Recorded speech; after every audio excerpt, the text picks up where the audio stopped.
गुरुदेव भगवान, मैं आपका एकांतिक वार्तालाप सुनता हूँ। मैं देख नहीं सकता। मैं अपनी पढ़ाई के साथ साथ भगवत मार्ग में आगे बढ़ना चाहता हूँ। महाराज जी, मेरे लिए क्या आदेश? मैं ये कह रहे हैं कि हाँ, कोई बात नहीं। 3 नेत्र होते हैं। एक तो होते हैं चर्म चक्षु, और बुद्धि में जो नेत्र जागृत होते हैं ज्ञान चक्षु कहते हैं, और हृदय में जो नेत्र जागृत होते हैं प्रेम चक्षु कहते हैं। इन चक्षुओं का केवल दर्शन माया जनित होता है, ये जो आप देख रहे हो। लेकिन दिव्यता का दर्शन या तो ज्ञान नेत्रों से होता है या प्रेम नेत्रों से होता है, और वो सबके हृदय में। जैसे श्री सूरदास जी के बाहरी नेत्र नहीं थे, पर उन्होंने प्रेम नेत्र जागृत किए तो सच्चिदानंद भगवान का साक्षात दर्शन और उनकी दिव्य लीलाएं। ऐसे दिव्य भाव थे कि श्रीनाथ जी को जो श्रृंगार पहनाया जाता वही वो पद गाते।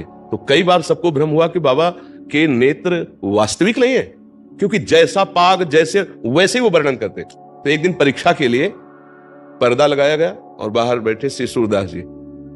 फिर पर्दा खोल दिया गया और कहा गया श्रृंगार हो गया, पद गाओ। तो उस समय कोई श्रृंगार नहीं किया गया था, कोई तिलक नहीं, कोई पोशाक नहीं। तो बोले आज हरि देखे नंगम नंगा। सबके होश उड़ गए कि आज हरि को तो कोई पोशाक नहीं धारण करवाई गई।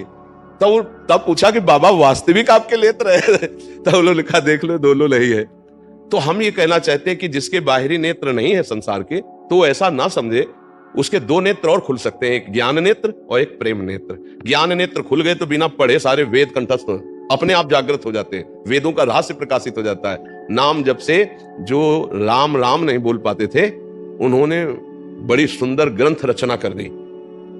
मरा मरा मरा मरा जबकि अगर तुम नाम जप करो राधा राधा राधा, और कोई भी गंदी बात मन में चले उसको काटो भगवान के नाम से, फिर आप देखो आपके अंदर दिव्य ज्ञान का प्रकाश होने लगेगा, अध्यात्म शक्ति बढ़ने लगेगी। बिल्कुल निराश ना हो कि मेरे बाहरी नेत्र नहीं है तो मैं कुछ नहीं कर सकता, ऐसा नहीं है। 2 नेत्र और हैं जिनको आप जागृत करो। ये नेत्र तो बहुत स्त्री पुरुष जड़ चैतन्य बुरा भला यही देखते हैं, और क्या देखते हैं। तो अच्छा हुआ कि भगवान के मार्ग की तरफ आपका झुकाव हो गया, नहीं तो मन में रहता कि मेरा जीवन तो सबसे गिरा हुआ जीवन। नहीं, बिल्कुल नहीं है।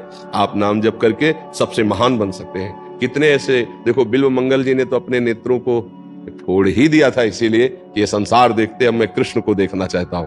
तो आपके ऊपर कृपा है। आप कोई ऐसा न सोचे कि मेरा अभाग्य है कि मेरे बाहरी नेत्र नहीं। तुम अंदर के नेत्रों को प्रकाशित करो, नाम जप करो और अच्छे भाव रखो। भाव से ही दिव्यता आती है। जैसे बाजार में भाव से ही सामान की महिमा है, जिसका जितना भाव चढ़ा होगा बढ़ा होगा उतनी बढ़िया वो सामग्री मानी जाती। नहीं, हमारा हृदय भी अगर भाव में बढ़िया बढ़ जाए तो भगवान कहते हैं कि जहां भाव होते हैं वहीं मैं प्रकाशित होता हूं। भाव का भूखा हूं मैं, भाव ही एक सार है। भाव से मुझको भजे तो भाव से बेड़ा पार है। भाव बिन सुनी पुकारे मैं कभी सुनता नहीं, भाव प्रेरित टेर ही करती मुझे लाचार है। इसको भाव प्रकट करने के लिए अंदर चाहिए।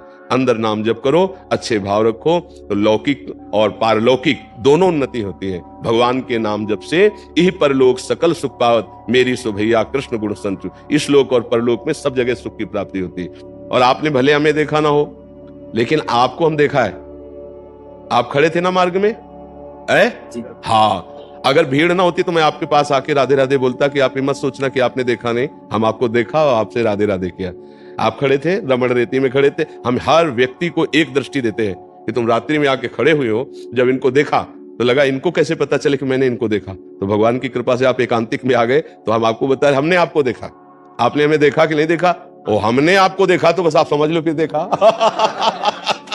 अब तो आप अपने सौभाग्य को सराहिए। वृंदावन में आए, आप ऐसे भाव से आए।